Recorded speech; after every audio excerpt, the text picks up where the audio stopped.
વડોદરા મહાનગરપાલિકામાં આજરોજ બજેટ રજૂ કરવામાં આવ્યું હતું, જેને સખત શબ્દોમાં ચંદ્રકાંત શ્રીવાસ્તવે વખોડી કાઢ્યું છે। વડોદરા મહાનગરપાલિકાના મ્યુનિસિપલ કમિશનર અરુણ મહેશ બાબુએ કોર્પોરેશનનું વર્ષ 2026-27નું ડ્રાફ્ટ અંદાજપત્ર 76.63 કરોડનું સ્થાયી સમિતિમાં રજૂ કર્યું હતું, જેને પાલિકાના કોંગ્રેસ પક્ષ વિપક્ષ નેતા ચંદ્રકાંત શ્રીવાસ્તવે પોતાની પ્રતિક્રિયા આપતા આ બજેટને ભ્રમિત કરનારું અને ખોટા વાયદાઓનું બજેટ ગણાવ્યું અને જણાવ્યું કે બજેટના નામે સપના બતાવવામાં આવે છે, જે પૂરા કરવા શક્ય નથી। ભારતીય જનતા પાર્ટીના 25 વર્ષના શાસનમાં એક પણ બજેટ એવું નથી જેમાં અગાઉના બજેટના કામો લેવામાં ન આવ્યા હોય। પાલિકા પાસે આવકના સ્ત્રોત નથી અને એની સામે કરોડોના કામો મૂકવામાં આવ્યા છે, તો આ કામો થશે કઈ રીતે તેવા વેધક સવાલો કર્યા હતા। જ્યારથી આ લોકો બેઠા છે ત્યારથી અત્યાર સુધીનો એક બી બજેટ હાથો બતાડી દે તો હું માનું। બજેટ બનાવવા ખાતર બને, પણ આનાથી વડોદરા શહેરના નગરજનોને કોઈ ફાયદો થાય છે? તમે બજેટમાં મૂકો, માની લો કે 100 કરોડ રૂપિયા કોઈ વસ્તુ બનાવવાની છે, માનો મૂકો છો, ત્યારે મલ્ટીનેશનલ પાર્કિંગની વાત કરીએ આપણે, છેલ્લા 25 વર્ષથી આની અંદર આવે છે કે પાર્કિંગ બનાવીશું, બન્યું? બજેટનો મતલબ એ થયો કે જે વસ્તુ તમે મૂકો કે એ વર્ષમાં એ પૂરી થવી જોઈએ। આમાં એટલા બધા કામો બતાડું જે પાછલા કેટલા વર્ષોથી ખેંચાઈને આવે છે। હવે જાણો કે આવાસ યોજનાની વાત કરીએ આપણે એક નાની અમથી, સંજયનગર ઝૂંપડપટ્ટી 2500 ઝૂંપડાને તોડી નાખ્યા અને બતાડે 1841। 2 વર્ષમાં એ કામ પૂરું કરવાનું હતું, આજે 10 વર્ષ થઈ ગયા।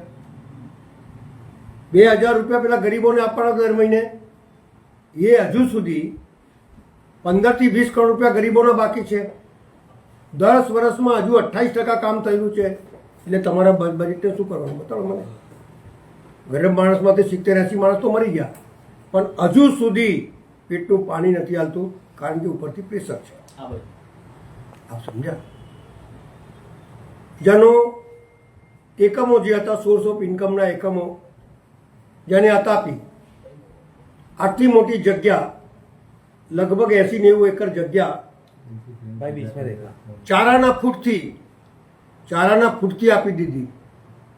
જે જગ્યા અમે આપી નથી, જે જગ્યાનો અહીંયા ઠરાવ નથી થયો, જે જગ્યા બજેટમાં આવી નથી, એ જગ્યા બારોબાર પધરાઈ દીધી। અમે ટુરિઝમને આપી, સરકારની હતી એટલે સરકાર કરશે, વાયદો બતાડ્યો અને બારોબાર ઠરાવ કરીને આપી દીધો। એની અંદર અમે કશું નહોતું કર્યું। વડોદરા શહેરના નગરજનો ખાલી આજવા જોવા જતા હતા તો પાર્કિંગની આવક 1 કરોડ રૂપિયાની આસપાસ થતી હતી। એ પાર્કિંગ એ લોકોએ આખું પ્રોજેક્ટ 25 લાખ રૂપિયામાં આપી દીધું। કોના બાપની દિવાળી છે ને કોના હાથ છે? અને હારો બજેટ આ વિશ્વામિત્રી છેલ્લા 25 વર્ષથી હું સાંભળું છું, એકદમ નીટ એન્ડ ક્લીન, અંદર નાવડીઓ ફરે છે, અંદર ગાર્ડન બનેલું છે, લોકો સાયકલ ચલાવી રહ્યા છે। આ 25 વર્ષ પછી બી આવને આવત છે। અત્યારે બી સરકાર કહેતી હતી કે ભાઈ અમે 1200 કરોડ રૂપિયા આપીશું ને વિશ્વામિત્રી સાફ કરીશું। કેટલી સાફ થઈ, કેટલી નહીં થઈ એ તમે જોઈ શકો છો। 100 કરોડ રૂપિયા બી ખર્ચો નથી થયેલો, સરકાર 1200નો વાયદો કરે છે। બ્રિજ બનાવવાનું સરકાર કહેતી હતી પૈસા આપીશું, હજી સુધી નહીં આપ્યું। સ્માર્ટ સિટીનું પ્રોજેક્ટ બંધ થઈ ગયું છે। સ્માર્ટ સિટીના નામ પર ગળામાં હાર પહેરાવી દીધું કે હવે તમે ચલાવો એટલે તમે રૂપિયા ભોગવો।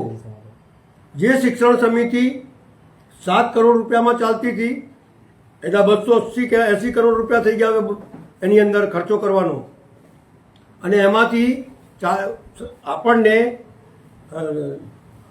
કોર્પોરેશનની અંદર જે પૈસા ભાગમાં આવતા હોય 20%, એ 20% આપવાના હોય, પણ કોર્પોરેશન તો એની જગ્યાએ 40% આપે છે। તમે કઈ બજેટની વાત કરો છો?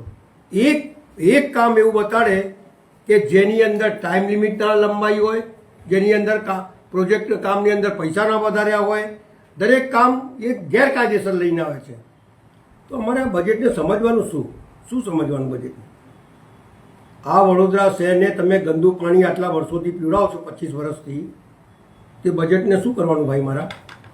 લોકોને પાણી નથી મળતું, ભૂવાઓ પડી જાય છે, તમે વિચાર કરો, એને બજેટ કહેવાય કે સર સયાજીરાવ ગાયકવાડે બનાવેલી બિલ્ડિંગ આજ એમને એમ ઊભી છે, જે હાલતી નથી, અને તમારા 10 વર્ષની અંદર આ માધવનગર જેવું માધવનગર પડી જાય અને 11 માણસ મરી જાય. એક જેટલી પણ આવાસ યોજના બનાવી છે એ ગરીબોના ઘર જોઈ જાઓ, બચારા રહી નહીં શકે એવા ઘર છે. સ્માર્ટ સિટીની વાત કરો, સારા ઘરની વાત કરો, પણ તમારા બજેટની કોઈ અસર લોકો સુધી પહોંચે છે ખરી? જે વર્ષમાં પૈસા મૂક્યા હોય એ વર્ષમાં પૈસા વપરાઈ જવા જોઈએ, એ વપરાતા નથી અથવા વાપરતા નથી. અત્યારે તમને એક સીધો સાદો ઉદાહરણ આપું. 30 વર્ષથી હું સ્લોટર હાઉસ માટે લડું છું. આપ લોકો જાતે બી નિહાળી આવ્યા છો, કેટલી બધી દુર્ગંધ મારે છે, લોકો રહી શકતા નથી, દરવાજો બંધ કરીને રહે છે લોકો. આજે 30 વર્ષથી એક એકમ પાસ કર્યું, એ એકમ બની ગયું, બરાબર છે, એ કાર્યરત થાય છે અને બંધ થઈ જાય છે અને દુર્ગંધ મારે છે. બીજો 14 કરોડનો મૂક્યો, એ કોન્ટ્રાક્ટરને આ લોકો પૈસા જ નથી આપતા, તો આગળ કામ તો કઈ રીતે ચાલશે? એટલે સવાલ એ છે કે કંઈક ને કંઈ રાંધવું હોય, કંઈ ને કંઈ મેળવવું હોય તો પૈસા રોકી રાખો. એટલે પૈસા રોકો એટલે પેલા કોન્ટ્રાક્ટર જગ ભરાઈને પૈસા આપશે, લાચ આપશે એટલે કામ ચાલશે. એટલે અહીંયા કામ કરાવવું હોય તો કમિશનરે સખત હાથોમાં કામ કરવું પડશે, નહીં તો આ લોકો એટલા બધા એ થઈ ગયા છે કે કોઈ બી કામની અંદર ટાઈમ લંબાયા કરે એટલે કોર્ટમાં જીતી જાય. ટાઈમ કેમ લંબાવે? તો કે વરસાદ પડી, પૂર આવ્યું, વરસાદની સિઝન બાદ કરીને ટેન્ડર કાઢે. આવું કોઈ દિવસ ટેન્ડર જોયું છે? ભાઈ તમને 2 વર્ષમાં આ કામ પૂરું કરવાનું છે, વરસાદ પડે, આંધી પડે, જે હોય તે, પણ 2 વર્ષમાં કામ પૂરું કરવાનું છે. એવું નહીં, શરતોમાં જ એવી બાંધછોડ કરે જેનાથી કામ પૂરું જ નહીં થાય. એટલે ચોર કે ભાઈ ઘંટી ચોર ઇધર દિખાઈ દેતે હૈ, પણ લોકોને જે નુકસાન થઈ રહ્યું છે, લોકો જે બિચારા હેરાન થઈ રહ્યા છે ગંદુ પાણીના લીધે, લોકો હેરાન થઈ રહ્યા છે રસ્તાના લીધે, લોકો હેરાન થઈ રહ્યા છે ડ્રેનેજના લીધે, એ જે લોકો ટેક્સ ભરે છે એના સુધી જે સવલતો પહોંચવી જોઈએ બજેટના મારફતે, એ પહોંચતી નથી. આ બજેટને શું કરવાનું મને સમજાવો. ભાઈ આવક કોર્પોરેશનમાં ઓછી છે. આવક આપણે જાતે જ ઓછી કરી દીધી. નફો કરતો આપણો ગેસ ડિપાર્ટમેન્ટ એ ખોટમાં લઈ જવા માટેની કોશિશ કરીને પછી નફા કરતો એકમ આપી દીધો, જેના લીધે વડોદરા શહેરના નગરજનોને સસ્તી ગેસ મળતી હતી. કઈ રીતે એકમ આપી દીધો ભાઈ? એને એકમ લીધું, સસ્તીમાં બધી મિલકતો જે આપણે ઊભી કરેલી એ લઈ લીધી, જે કોર્પોરેશનના કર્મચારીઓ ત્યાં કામ કરતા હતા એમને બધાને અહીંયા ટ્રાન્સફર કરી દીધા. એટલે કોર્પોરેશન ઉપર ભારણ વધ્યું, એને ભારણ ઓછું થયું અને એ નફો કરતો એકમ થઈ ગયો. હવે આપણને ખાલી શેર મળશે, રૂપિયા નહીં મળે. જે રૂપિયા ત્યાં કોર્પોરેશન ચાલતી હતી એ બંધ થઈ ગઈ. અતાપી આજે માન લો કે દર મહિને ઓછામાં ઓછા 2-5 કરોડ રૂપિયા મળવા જોઈએ, એની જગ્યા પર વર્ષના 25 લાખ મળે છે. એટલે નફા કરતા એકમો બધાને ઠેકાણે પાડી દીધા અને પછી હવે કહે છે કે આવક ઓછી થાય છે. તો હવે ઓછી જ થાય ને. આવનારા દિવસોમાં ઇલેક્શન આવી રહ્યું છે, કરદર વિનાનું આ બજેટ કેવું લાગે? અરે કોઈ કરદર નથી, આનો કરદર લાગતો વધારી હશે. હજુ તો બજેટ જોયું નથી, લાગત વધારી જશે. તમે વિચાર કરો કે 180 રૂપિયામાં 3 ટાઈમ પાણી મળતું તો એની જગ્યાએ 1200-1600 થઈ ગયા કે નહીં થઈ ગયા? તમે વિચાર કરો. જે નકશાઓ 200-500 રૂપિયામાં પાસ થતા એની જગ્યાએ 600-700 હજાર થઈ ગયા. તો તમે આટલા વર્ષોમાં ખાલી ટેક્સ નાખીને રૂપિયા કમાવાનો ધંધો કર્યો છે, બાકી બીજું કોઈ ધંધો નથી. તમે એવું કહો છો કે અમે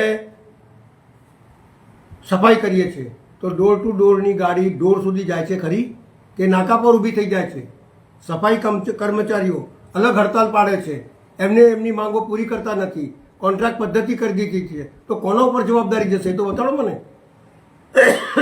નવી સ્કીમ લાવે છે, ગાર્ડનની અંદર પૈસા ઉઘરાઈશું. અલા બાપા, સર સયાજીરાવ ગાયકવાડે આ વડોદરા શહેરના નગરજનોના સ્વાસ્થ્ય માટે ગાર્ડનો આપ્યા છે, નહીં તમે આપ્યા છે? તમે તો જે સાચવી બી નહીં શકતા, તો સાનો પૈસો ઉઘરાવવાની વાત કરો છો ભાઈ? ગયા બજેટમાં પણ કામો બાકી રહ્યા છે. આ નવા હું તો બોલું, એક બજેટ લઈ આવો ને, એક ખાલી ઓનલી 25 વર્ષ એમના શાસનનો એક બજેટ લઈ આવો, જે બજેટમાં મૂકેલું હોય, કામ પૂરું કર્યું હોય સમયસર, એવો એક બજેટ લઈ આવો. બીજી કોઈ વાત નથી કરતો. આપને નરી આંખે દેખાય છે કે વડોદરા શહેરના નગરજનો હેરાન થાય છે. પૂરમાં 5000 કરોડ નુકસાન થયું, કોના પાપે? અમને જ આપે ને. મેં એમના પહેલાં સલાહ આપેલી કે સાહેબ સમરસેલ પંપ મૂકો, મોટા મોટા પંપો મૂકી દો કોર્નર ઉપર, જેથી પાણીની જે વહેણ છે એ ફાસ્ટ થઈ જશે, એટલે પૂર આવવાની શક્યતા ઓછી પણ નહીં કરે, કારણ કે એમાં કંઈ મળવાનું નથી. એટલે જેમાં મળવાનું હોય એ વહેલું કામ થાય, જેમાં નહીં મળવાનું એમાં કશું તો નથી. એટલે તમે માનો તમે સંતોષ નથી આ બજેટથી?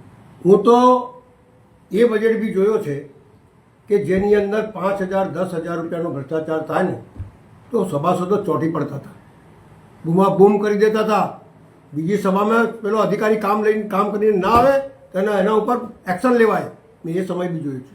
ઈમાનદાર કોર્પોરેટરો બી જોયા છે, ઈમાનદાર અધિકારીઓ બી જોયા છે. આજે કામ નહીં કરવાના 17 બહાના અને પાછું બજેટ બી પૂરું નહીં કરવાનું, એ એમની દાનત છે.